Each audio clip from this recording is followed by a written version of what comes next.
মাংস খেতে গিয়ে ভাগের গলা একটা হাড় আটকে গেল। ব্যথায় তো তার গলা ফুলে একাকার। সে না পারছে কিছু খেতে, না পারছে হুঙ্কার দিতে।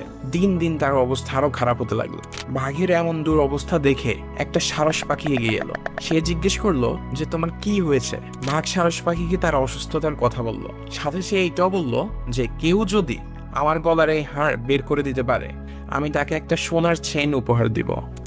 চেনের কথা শুনেই সারস পাখি লোভে পড়ে গেল। সে তার লম্বা লম্বা ঠোঁট বাঘের গলার ভিতরে ঢুকিয়ে হাড়টাকে বের করে আনলো। আর হাড় বেরোতে না বেরোতেই বাঘের হুঙ্কার শুরু হয়ে গেল। সে আগের মতো এখন হুঙ্কার দিচ্ছে। সে অনেক খুশি। আজকে থেকে সে আবার শিকার করতে পারবে, তাজা তাজা মাংস খেতে পারবে।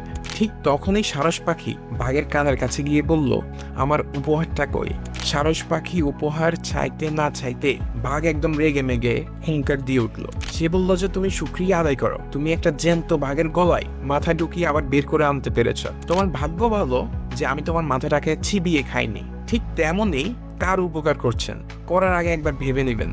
আপনার উপকারে উপকৃত হয়ে আপনারই ক্ষতি করার মতো মানুষের অভাব নেই এই দুনিয়াতে। দুষ্ট লোক বিপদে পড়লে অসহায়ের মতো ভান ধরে, আর যখনই তার বিপদ কেটে যায় সে আগের রূপে ফিরে যেতে এক সেকেন্ডও দেরি করে না।